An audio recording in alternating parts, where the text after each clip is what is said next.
Hi everybody. Today we're going to talk about what happens when each planet goes into each house and how the planets behave in that house.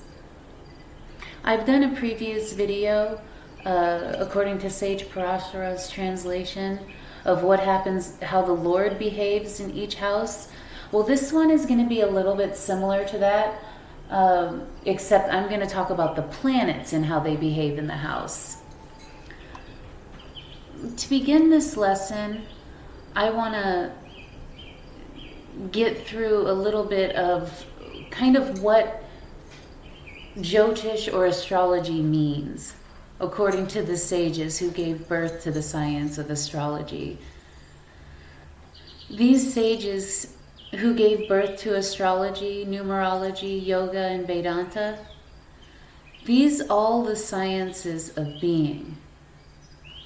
Physics is the science of being as matter, as energy. Chemistry is the science of being as qualities. Mathematics is the science of being as numbers. Biology is the science of being as life. But the philosophical, that's Vedanta, which is the science of being as being in its pure state. While the science of being, which is Vedanta, and the art of living, which is yoga, dominated the six main sciences.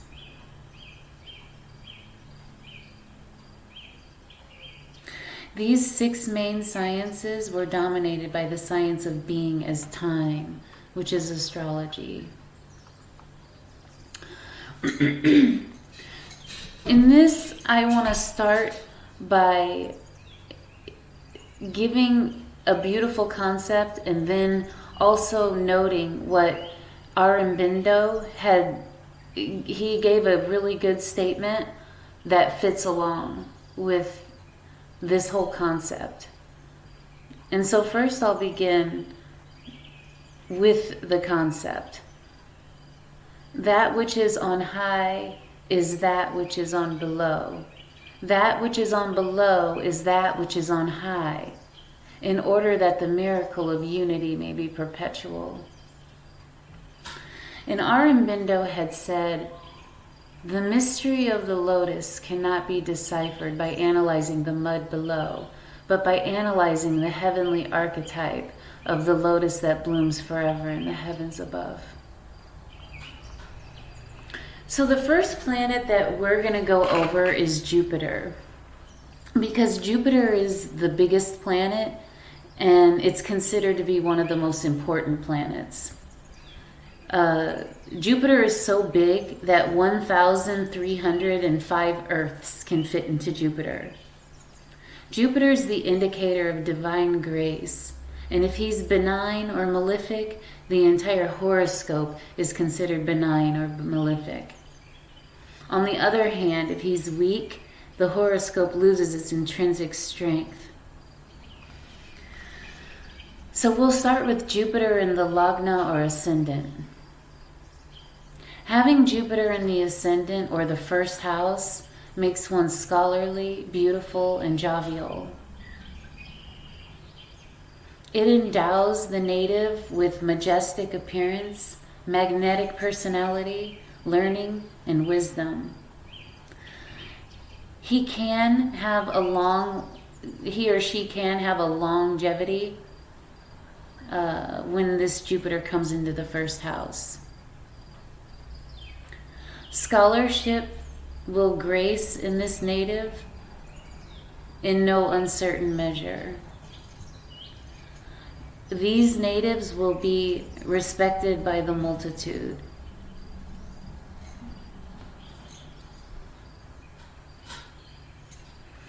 And these natives will have a high discriminative intellect.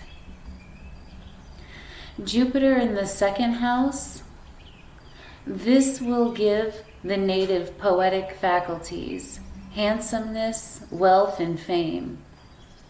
These natives will have the gift of gab or the divine gift of articulate speech, will speak beautifully, and will have scholarship and learning.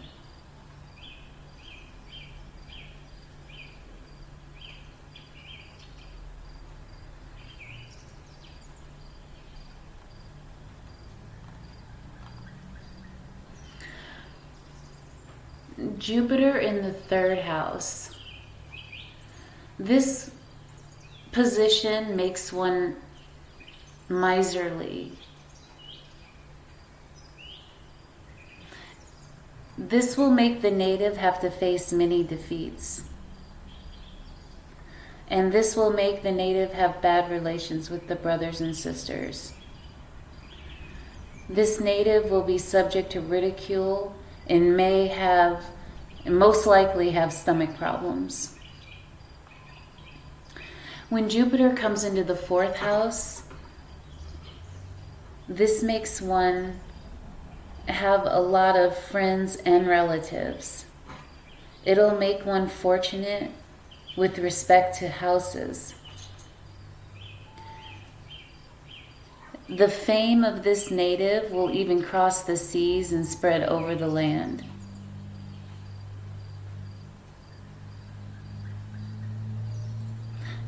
Having this position of Jupiter will give all the comforts of life to the native.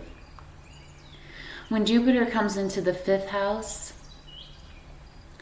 it means high intelligence is conferred by the position of Jupiter here. Wealth will grace you in no uncertain measure. But this may make you worry due to your children. It'll make you versatile. This position of Jupiter can make you highly moral and spiritual. When Jupiter comes into the 6th house, it's a destroyer of enemies. It'll make the native lazy and physically weak. It may make the native go into occults. Jupiter in the 7th house will make the native equal to a king.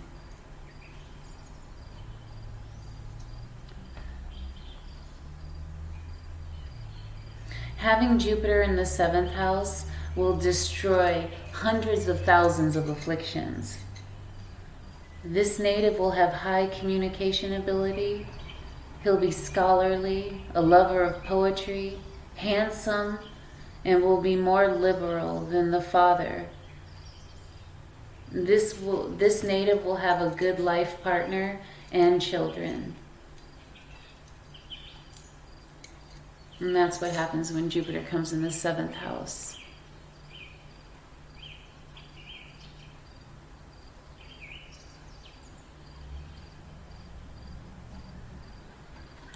Jupiter in the 8th house.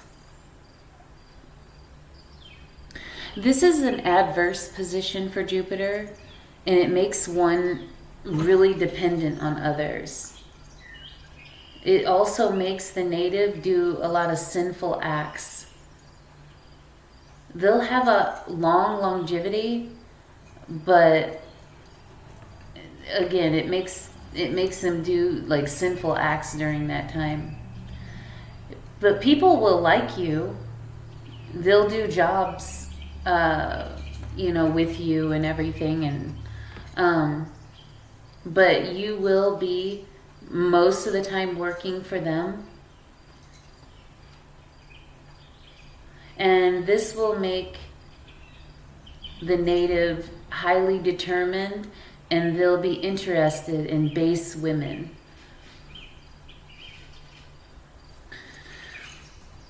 When Jupiter comes into the 9th house, it makes one highly spiritual. They'll be scholarly and well-informed. I mean, these people could even end up being like monks or priests or, sage-like. And they'll be famous and highly moral and ethical. When Jupiter comes into the 10th house, this benign position of Jupiter makes one well off in life.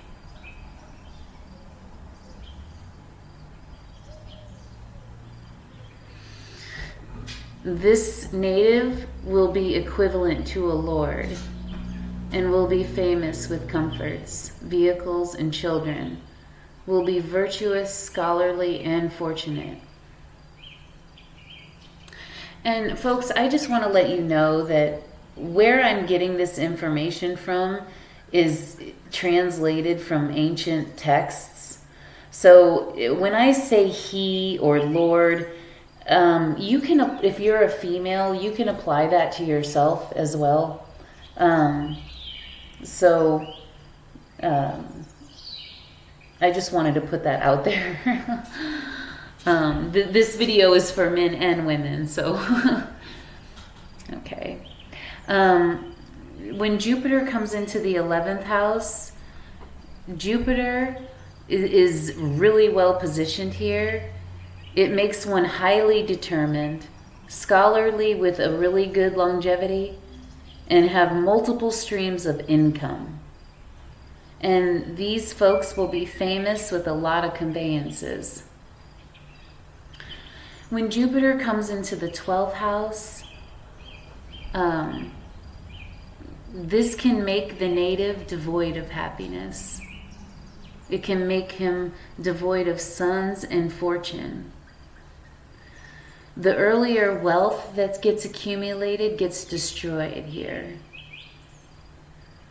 And this native will be lacking funds most of the time, will be lazy, and will lack the proper education. And this native will inevitably get ridiculed by many. And this native will also be likely to have a dubious character.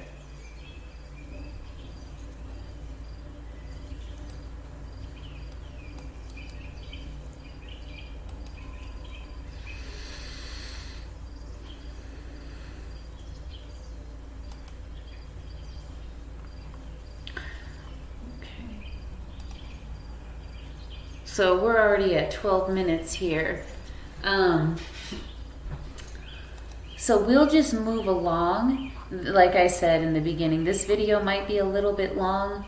I prefer to put it all in one video rather than have many videos. It just might make it easier that way.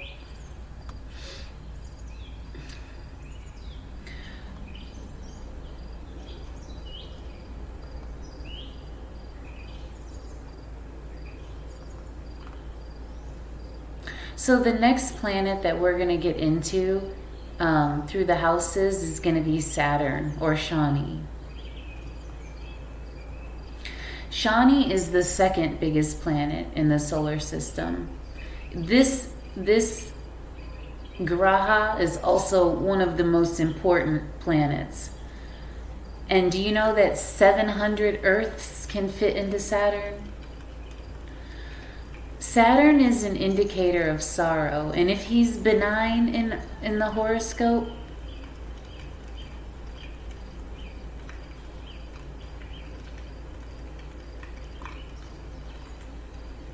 actually, if he's benign in the horoscope, the native will be a wise one, freed from sorrow.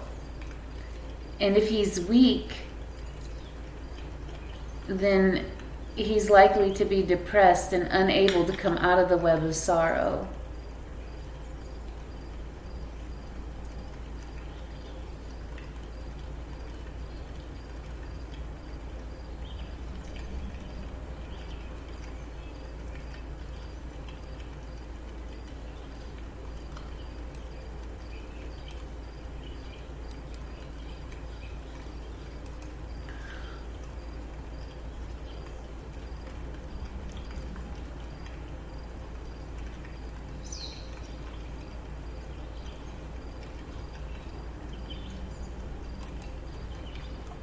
So, we'll start with Saturn in the ascendant. Saturn in the ascendant is not good for the health of the native. There may be physical ailments during childhood, and laziness may take control of the native. When Saturn comes into the second house, it makes one not above want and prone to lying. This native will probably live in foreign lands, will be a lover of justice. And when Saturn comes into the third house, it makes one very intelligent and liberal-minded. This native will have strength in character and will be adventurous. He or she will have subordinates and all the comforts of life.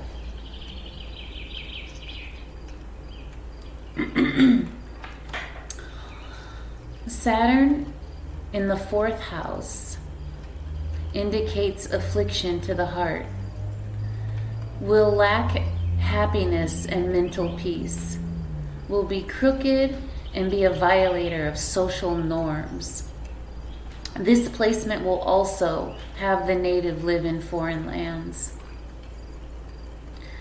When Saturn comes into the fifth house, the native will lack happiness and pleasure from children if Saturn is in the fifth.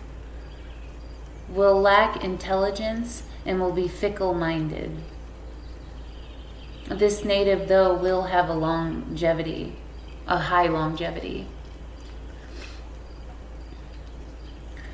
When Saturn comes into the sixth house, it's a destroyer of enemies. This will make the native love all the pleasures of the mundane. It'll make the native a really heavy eater. You know those types of people that they just, they're at their plate, They love to eat, and they eat like, don't bother this person. You know how sometimes when you have you give the cats outside food, and they're just, even if you try to move the plate or something, they'll be like, it's kind of like these natives. Wealth will grace you with this placement in no uncertain measure. When Saturn comes into the seventh house, it'll make the native equivalent to a king.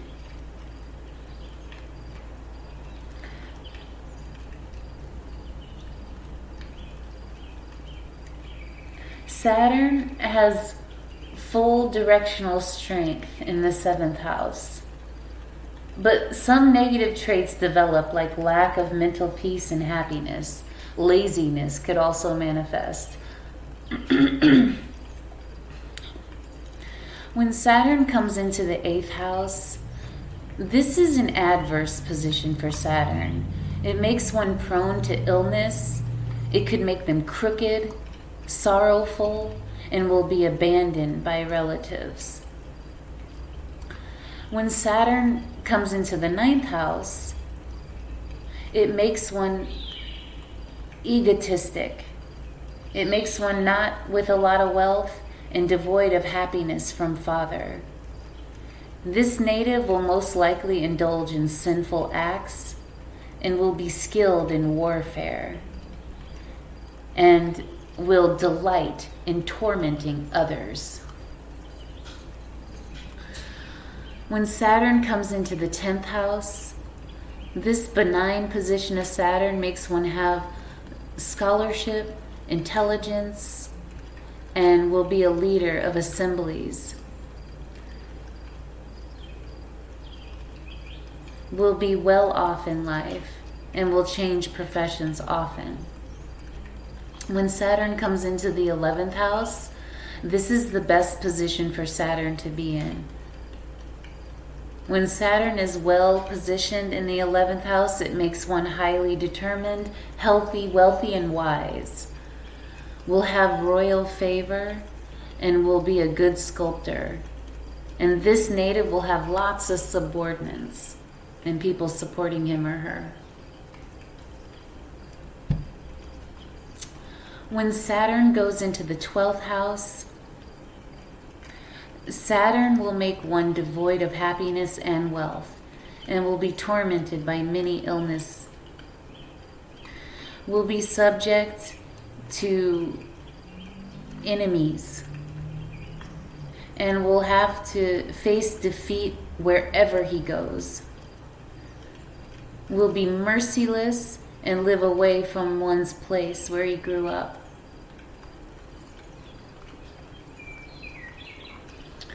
And so we're going to move along here. Right now we're at 20 minutes. And so it might not be too long.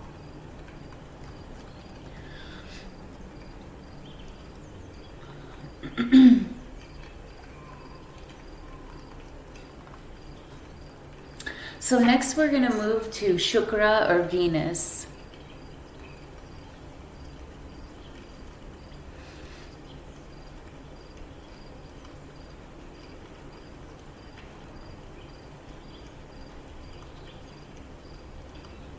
Although many astronomers consider Venus to be hell in the heavens due to its high temperature, Venus is considered to be a benign planet in astrology.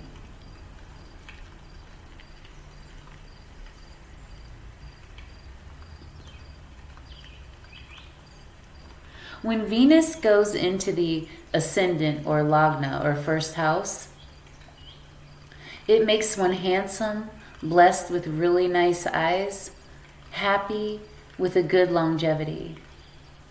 It makes the native super attractive to the opposite sex and with good children. When Venus goes into the second house, it makes one a poet with good education and wealth, with knowledge of music and with the gift of gab.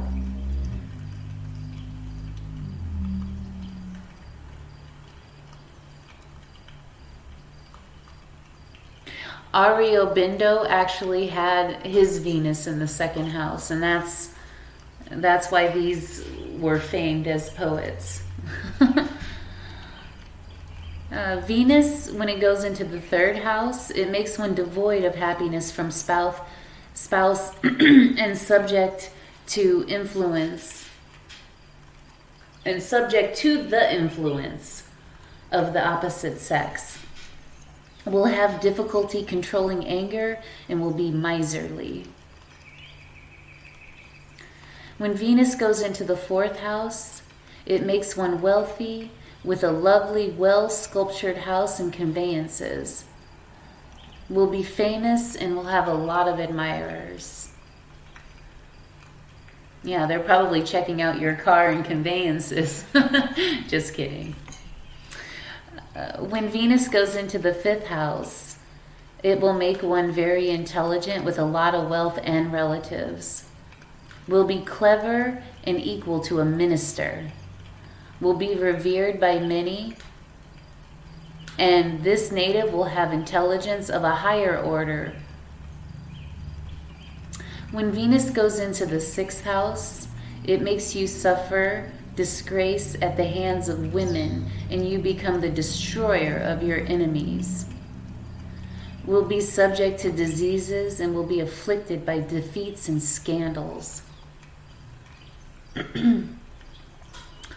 When Venus goes in the seventh house, it'll make one a lover of the opposite sex. Will have beauty, brains, and fortune.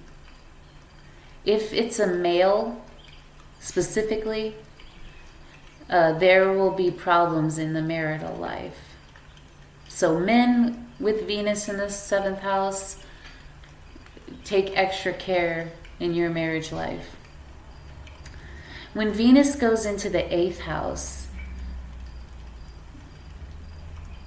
this is a benign position for Venus, and it makes one wealthy with good longevity. This native will be regal in bearing and respected by many. Whenever benefics are in the house of longevity, it increases longevity. Venus in the ninth house, it makes one interested in the psychic arts, wealthy, and gets fortune via father and a good partner and children. will have favor from the government. When Venus goes into the 10th house, this is a benign position for Venus, and it makes one very intelligent, famous, and will be a doer of altruistic deeds.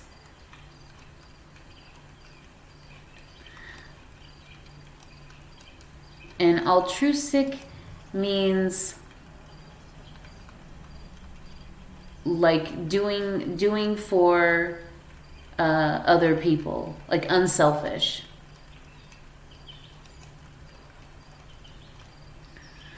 Will excel in textile technology. Will have wealth from the textile trade. This dominance on Venus is good for business dealing with clothes. When Venus goes into the 11th house, this will make the native love the opposite sex. Will have subordinates and will have wealth of no mean order. This is a powerful regal yoga, as Venus in the house of gains can confer gains of a high standard. When Venus goes into the 12th house, it'll make the native wealthy and be a traveler, and will enjoy the pleasures of life, and will be bereft of relatives. This is a powerful position for Venus, and it favors wealth and enjoyments of a high order.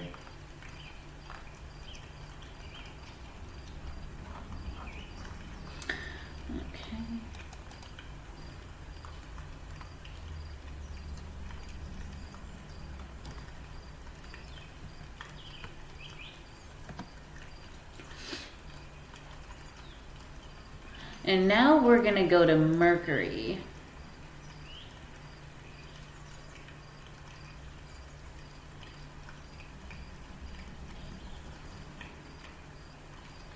If Mercury gets exalted in the horoscope, the native will become a great scholar. So when Mercury goes into the ascendant, it makes one a scholar. It'll make the native intelligent and clever, will be a master of arts, will have really good prowess, and can captivate people with speech. This position of Mercury confers high longevity. When Mercury goes into the 2nd house, it makes one wealthy and humble, will be versatile, and will possess the divine gift of articulate speech. Will have poetic faculties, and will have a wealth acquired through legal means. Mercury in the 3rd house. This makes one have a medium longevity. The native will have to undergo many sufferings. This will make you a traveler and be ready to do any vile act. Will be a sorcerer and enjoy a sensual life to the brim. Mercury in the 4th house makes one a scholar in mathematics especially, and astrology. Relatives may be hostile. This native will speak gently and will be wealthy. Will be owner of lands, properties, and conveyances. Fame will grace you in no uncertain measure. Mercury in the 5th house will make the native be a master of the occult. This native will have a lot of sons, education, wealth, and comforts. This native will be content and full of intelligence. When Mercury goes into the 6th house, it makes you the vanquisher of the enemies in the battlefield.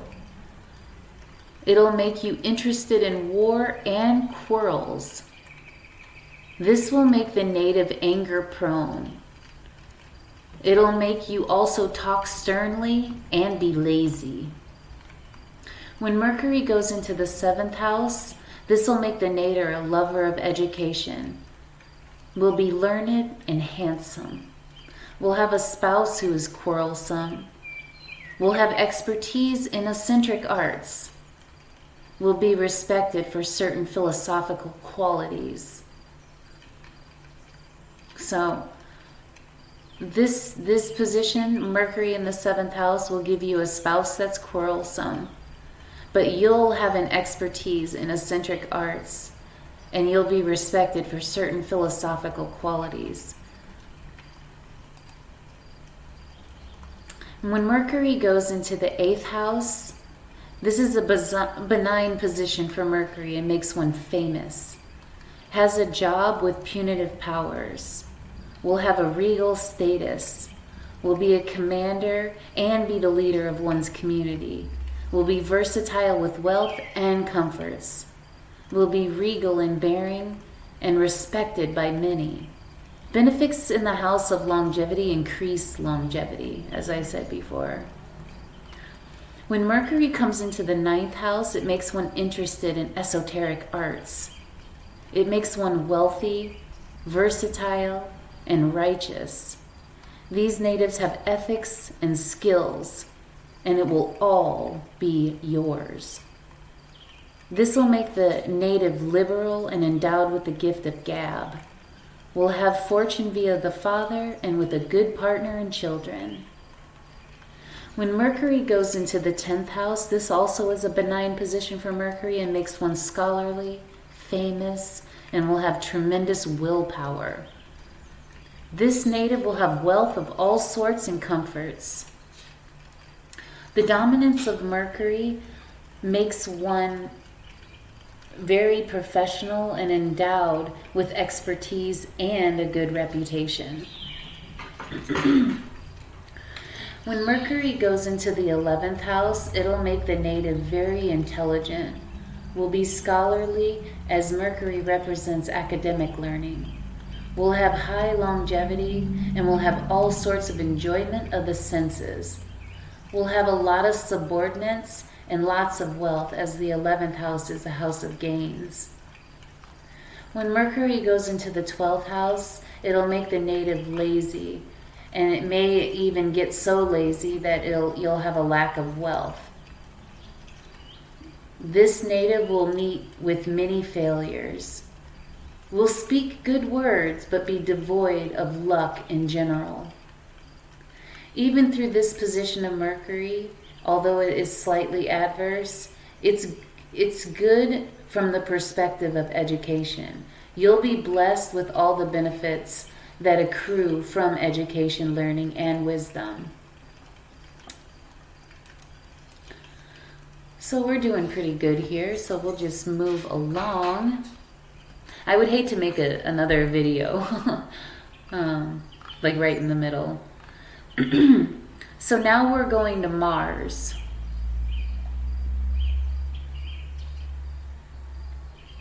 If the fire of Mars is not present in your chart, the native will be a dreamer, lacking in practical brilliance that's needed for success.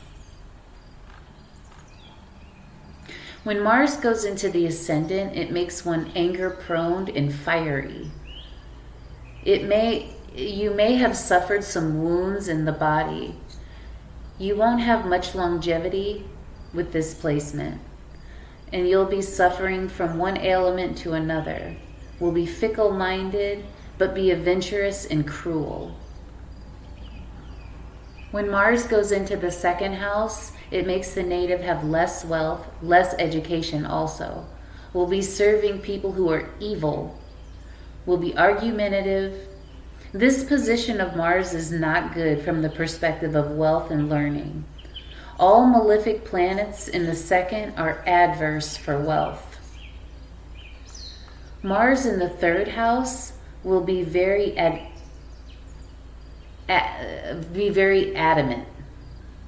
will be very adventurous, and will be an enjoyer of wealth. This native will be having enjoyment from fame and all sorts of comforts. It'll make the native versatile and will have a good longevity.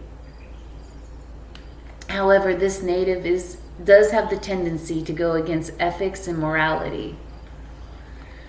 Mars in the 4th house will be devoid of relatives, houses, lands, and maternal happiness and conveyances.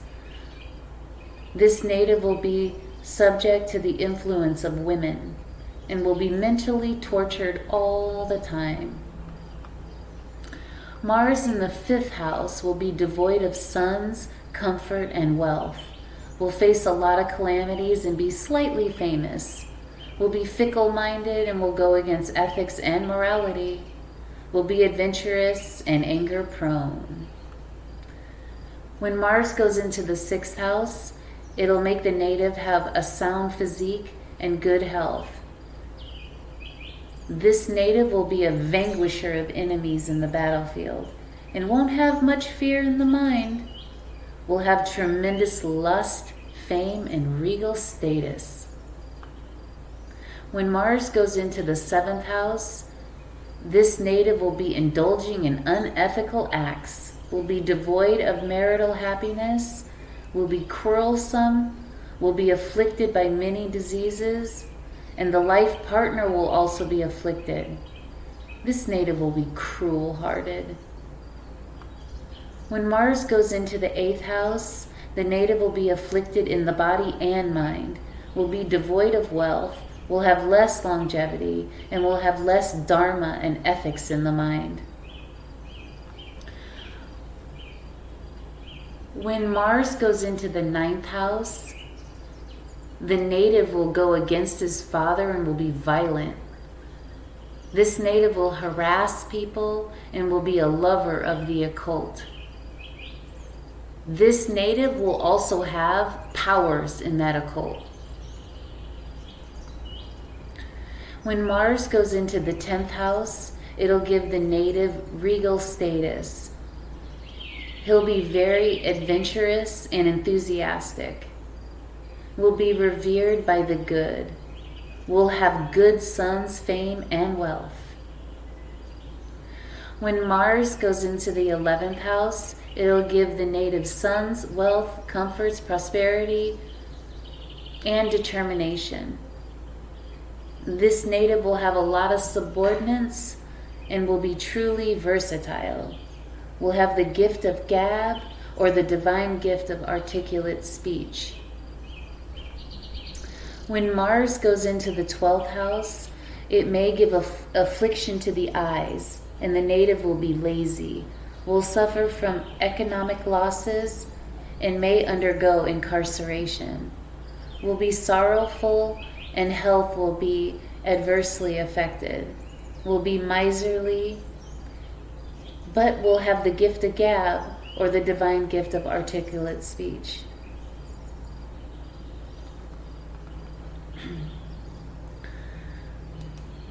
We're doing pretty good here.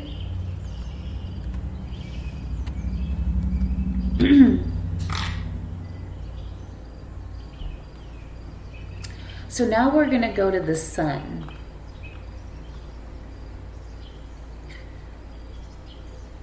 The sun in the horoscope is actually considered a natural malefic. So, but it can also give really high power also. So when the sun goes into the ascendant, it makes one anger prone and lazy, will be valorous and have less hair, will be cruel and have a high opinion about himself and won't have any patience or mercy. If Aries is in the Lagna or the 1st house and in the sun, it will make the native highly educated, wealthy, versatile, and famous. If Cancer is in the rising, like in the Lagna, within the sun, this will make the native suffer from eye troubles. If Libra is in the rising, it'll make one suffer from sorrow, poverty, and loss of progeny. When the sun comes in the second house, or is in the second house, it'll make one have less wealth, less education also. But this native will be liberal-minded, will actually love his enemies, and he or she may have many afflicted situations that happen in their life. This native will get taxed by the government. Anytime malefic planets are in the second, it's an adverse for wealth. Sun in the third house, it'll make the native have high standards. These people will have a sacrificial nature, so they'll always be sacrificing. They will be a vanquisher of enemies in the battlefield, will be valorous and strong.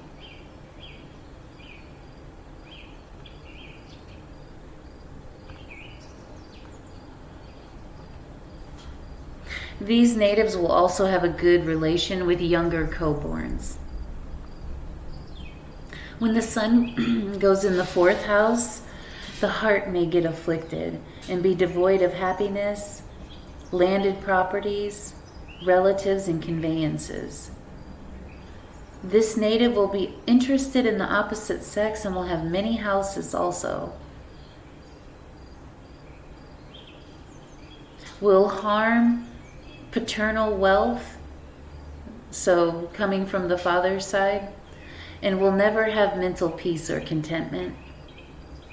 When the sun goes in the fifth house, it makes the native intelligent and loved by the government. It will make you devoid of sun's comforts and wealth.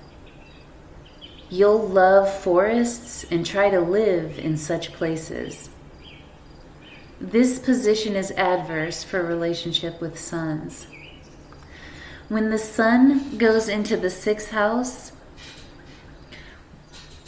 the native will have prosperity, and along with prosperity, enemies. Will be virtuous, will be famous, will have good digestive power, and will be victorious, but will have to face enemy trouble. Will be a commander, will be skilled in combat, and will be a lord with a lot of subordinates. Digestive tract disorders are indicated when you have this placement, though, so look out for that.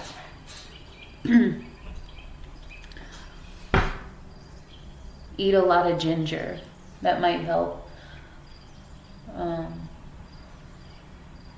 Ginger kind of has the same effect as a hot chili would, but if you had digestive problems, a hot chili might make it worse and possibly give you ulcers. But the ginger will have the same effect as the chili would, but it won't give you an ulcer. So stock up on ginger if you have this placement, and it might help a little bit. When sun goes in the seventh house, this means the native will be tormented by the government, will have to face defeat, will be devoid of marital happiness, and will have to face humiliation.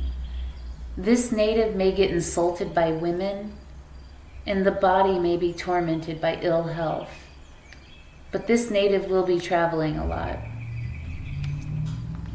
When the sun goes into the eighth house, the native will be devoid of relatives and wealth, will be melancholy and sorrowful, will be quarrelsome and fastidious. And fastidious means difficult to please.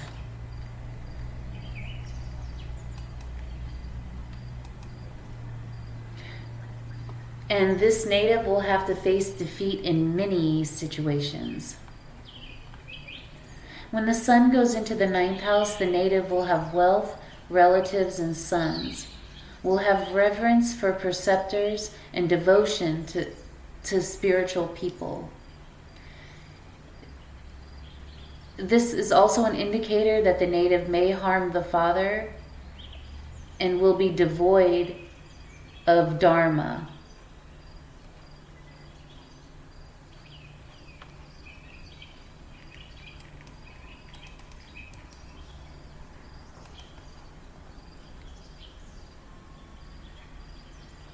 And this placement also makes the native hate women.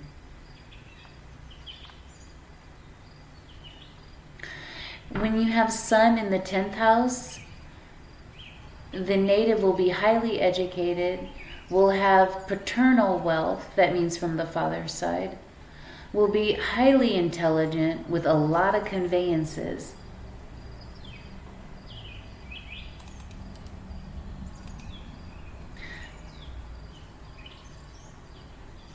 This native will be devoted to pleasure and strong. When you have the Sun in this placement, it gives the native regal status, knowledge, and valor. When Sun goes into the 11th house, it'll make the native wealthy with high education, will have good longevity and lots of good subordinates, will have high professional skill, and will be strong and prosperous. When the Sun goes into the 12th house, this makes the native have eye troubles, and they'll be devoid of sons and wealth. Will be inadmissible to the father, will be weak, and may fall from profession. This is an adverse position for Sun, and it's not good from the perspective of professionals, and a fall is indicated. So be really careful for those of you that have that 12th house, especially in the workplace.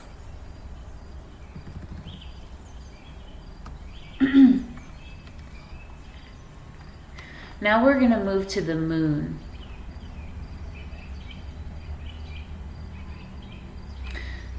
The moon gives courage to the native and is essential for prosperity.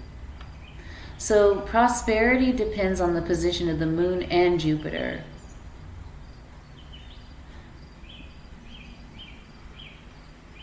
The moon is considered a natural benefic. When the moon is in the 1st house or the ascendant or lagna, if weak moon means weak in digit strength, the native will be devoid of mental strength and longevity. If the full moon is positioned in the lagna, the native will have good longevity and be a scholar. If the ascendant is in Taurus or Cancer, the native will be wealthy and famous.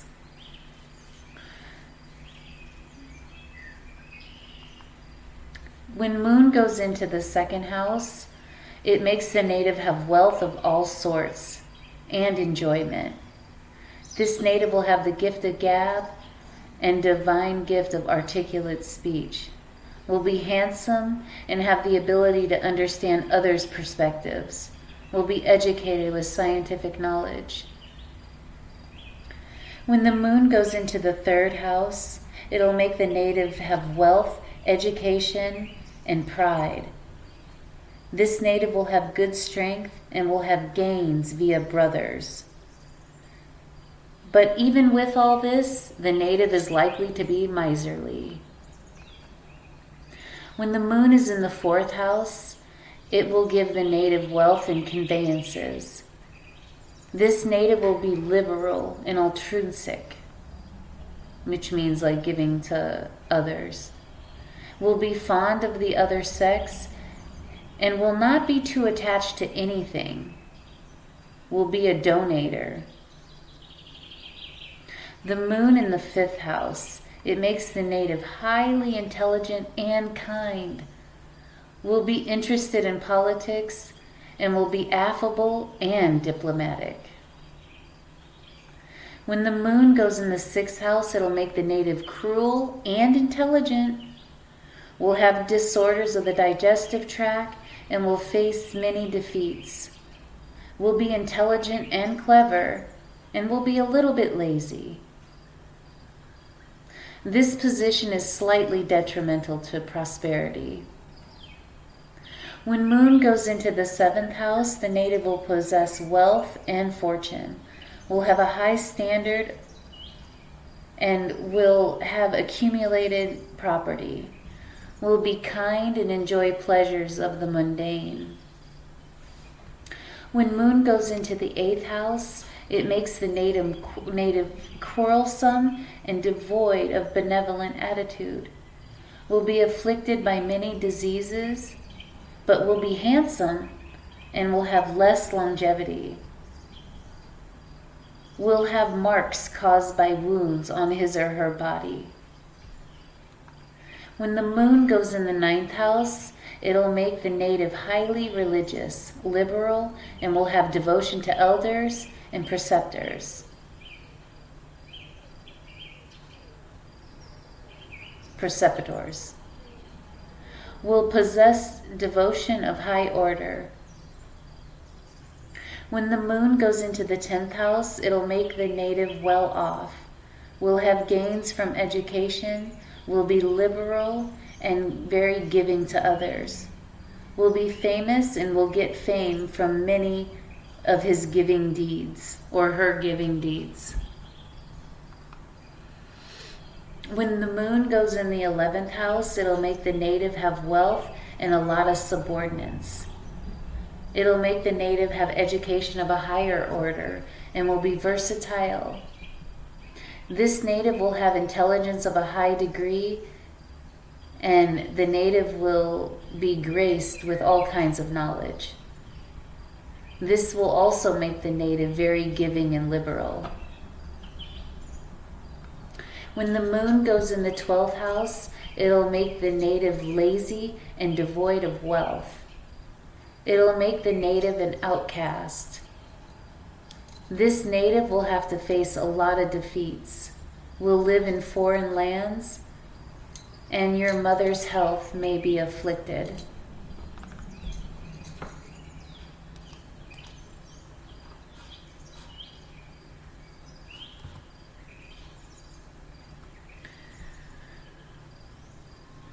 Now we're going to move to the nodes for Rahu and Ketu.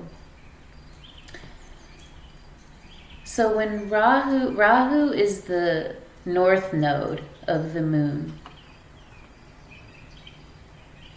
and Ketu is the south node of the Moon.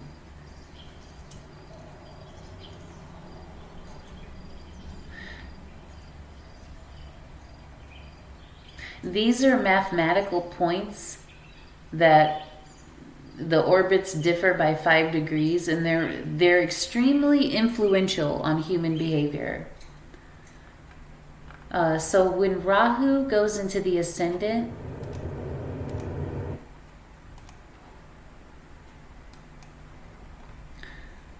it makes one disease-prone and lazy, will lack mercy, wealth, happiness, righteousness, happiness from children also.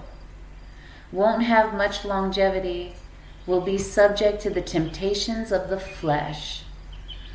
But if Rahu is in the sign of Cancer, Taurus, or Aries, these effects will be invalid as he is powerful in these signs. When Rahu goes into the 2nd house, it'll make the native have less wealth, maybe sunk in debts, will be diplomatic, but then diplomacy is a dignified form of concealed hypocrisy. Will be anger prone, may have diseases on the face, and anytime malefic planets are in the 2nd, it's an adverse for wealth. When Rahu goes into the 3rd house, it'll give the native a high opinion of oneself, will have the power of attraction, will be liberal and spendthrift.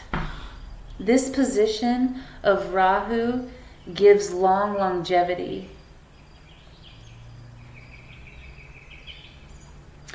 The 3rd, 6th, 10th, and 11th houses are good for malefics.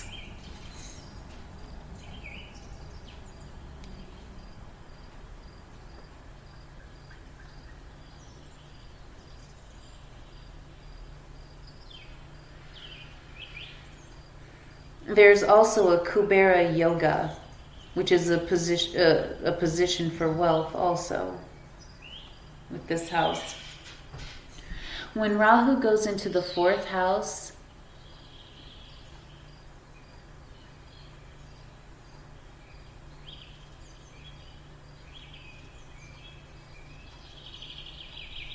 it does have one get afflicted by the heart anytime that a malefic is positioned in the 4th, because the 4th house does rule the heart. This native will be devoid of happiness, landed properties, relatives, and conveyances. All relatives will become your enemies. This position of Rahu is detrimental to getting legacy from the mother. When Rahu goes into the 5th house, it means the native will have less progeny, only one son, will be anger prone and will be abandoned by his relatives, and will lack the guts that are needed for success, will be selfish and self-oriented. When Rahu goes in the 6th house, medical astrology says that if a malefic is positioned in the 6th, stomach disorders will haunt the native. Will have prosperity along with prosperity and enemies.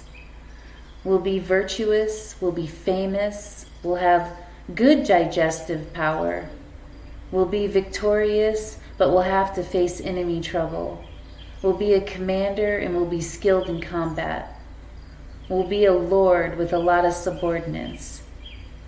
Digestive tract disorders are indicated, and high longevity is also indicated.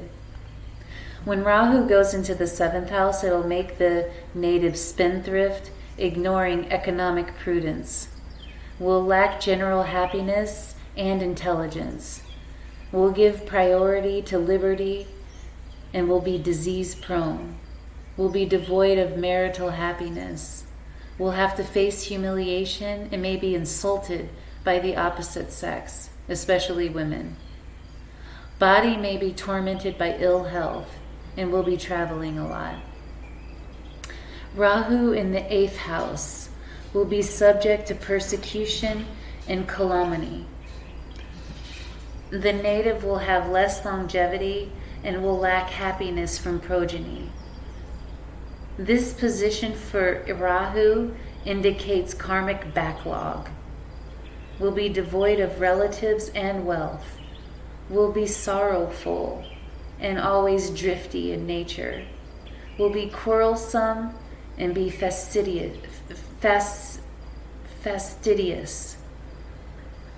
Will have to face defeat in many situations. And again, fastidious means difficult to please. When Rahu goes into the 9th house, this is a Raj Yoga, meaning regal power.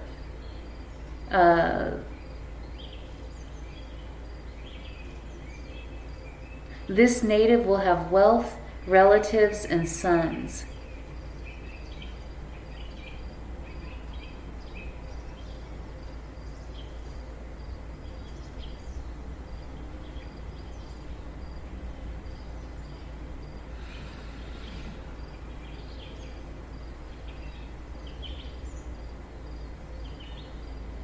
Will have reverence for preceptors and devotion to spiritual people. May harm the father, will be devoid of dharma, and will hate women.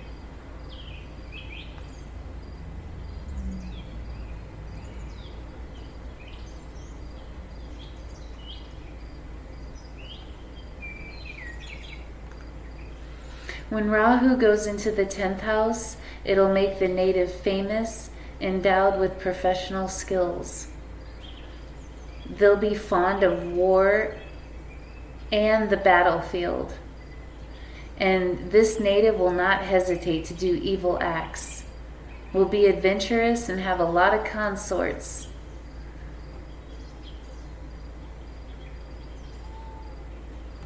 This position of Rahu, though, gives this native the possibility of getting a regal status, knowledge, and valor. When Rahu goes into the 11th house, it'll make the native wealthy with high education. He'll have a good longevity and good subordinates. Will have high professional skills and will be strong and prosperous. Will have high longevity and be humble and will enjoy all comforts. When Rahu goes into the 12th house, the native will be adverse to committing sins publicly. Will be subject to health hazards. Will have eye troubles and be devoid of sons and wealth. This native will be weak and may fall from profession. This adverse position for Rahu is not good for the perspective of profession, as a fall is imminent. So be careful at the job, those of you with Rahu in the 12th house.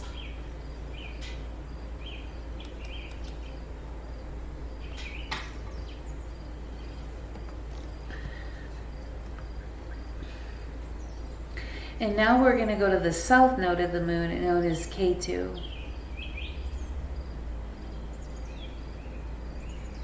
Ketu has to be in a good position for one to attain the divine crown.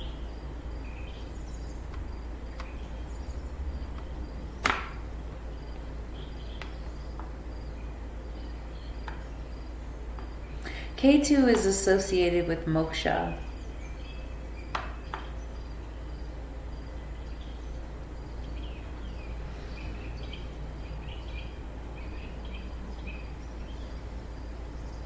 Along with spiritual planets like Jupiter, Saturn, Ketu also has to be in a good position in order to get that divine crown.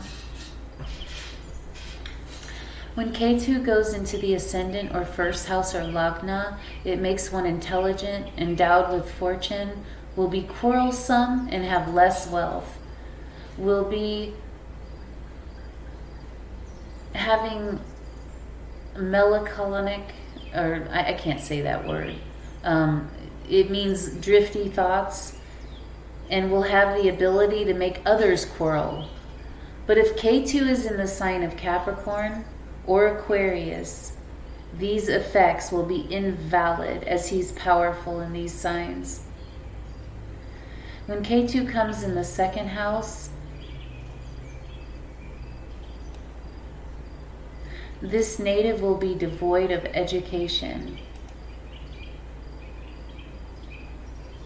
It'll make the native talk too much, and they'll have a crooked look.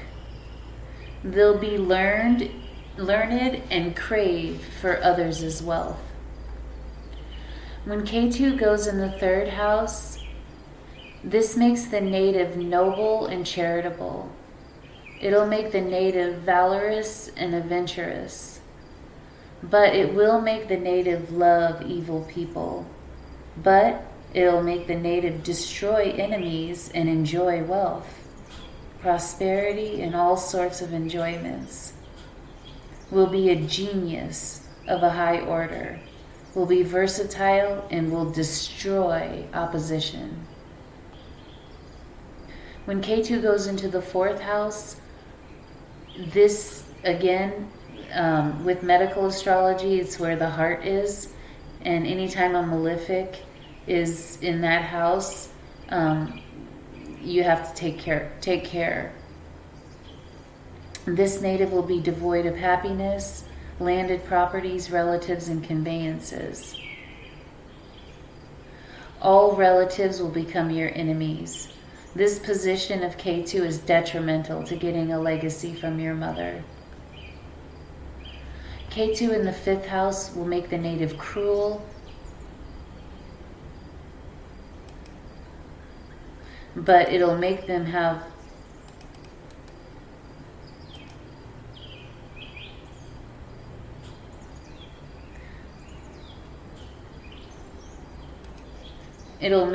possess a really hard will,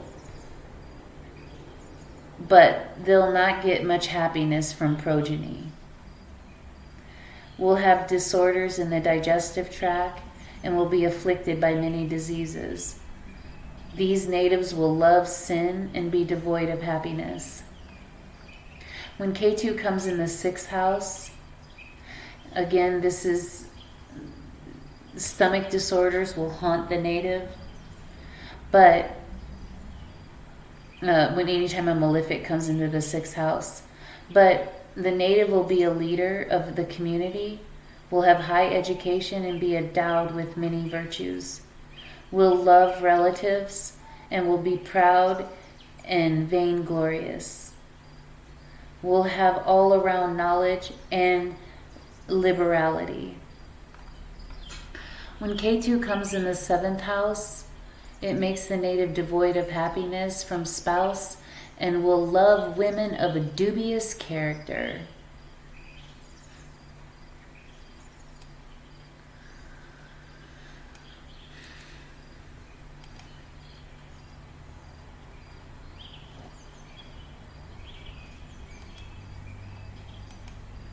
Will be devoid of prosperity.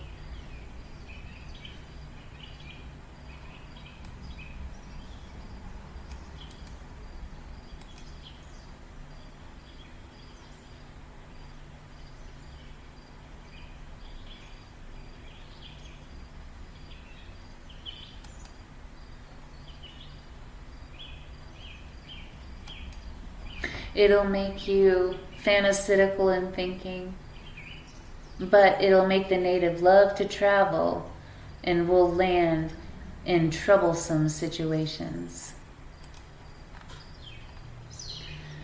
When Ketu comes in the 8th house, it makes the native intelligent, will have high concentration and be afflicted by weapons, will not have much longevity, and will love others' wealth and women, will be miserly, will be famous, and have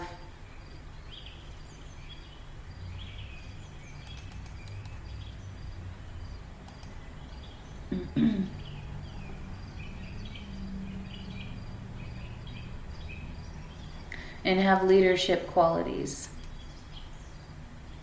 This position of Ketu indicates karmic backlog. Ketu in the 9th house will be sinful. The native will be sinful, poor, and devoid of paternal happiness, will be lustful and not have much time for religion or morality. This native will be a kapha type in our Ayurvedic terminology.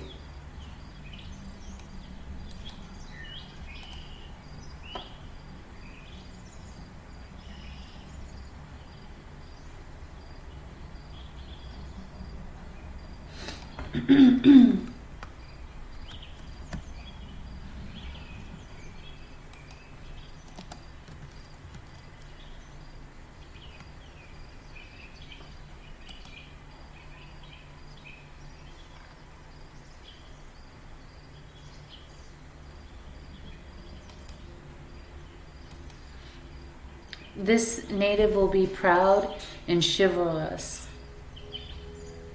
will criticize the noble, and will lower himself by committing heinous acts.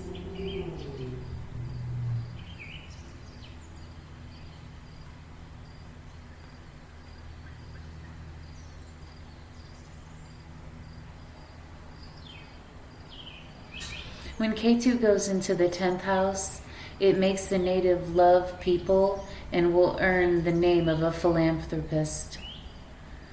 This native will be quite rich and have philosophical ability, will be good at sculpturing, will be efficient, famous, and endowed with professional skills.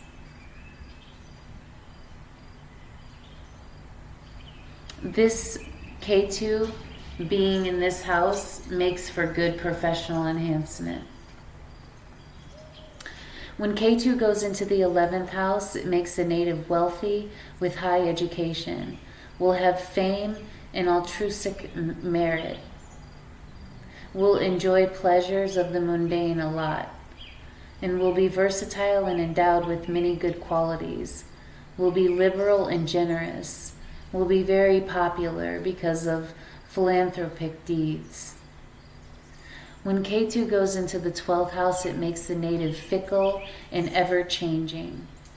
Eyes may get afflicted, and this native will be fond of travel and will try to conceal sins, will be sorrowful and melancholic, will have a dubious character, but this position of the South Node is conducive to immense occult power, as Ketu represents the occult.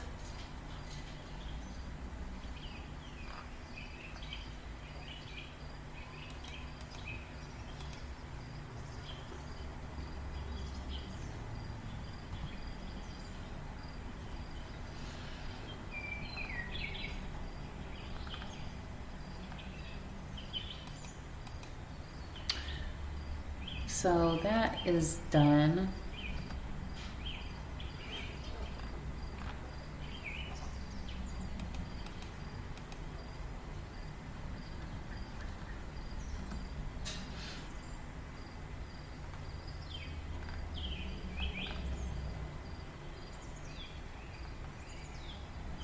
So folks, I want to thank you so much for joining me here today. I know this video is a little bit long, but thank you so much, and I hope that you enjoyed this lesson as much as I liked giving it. Have a great day.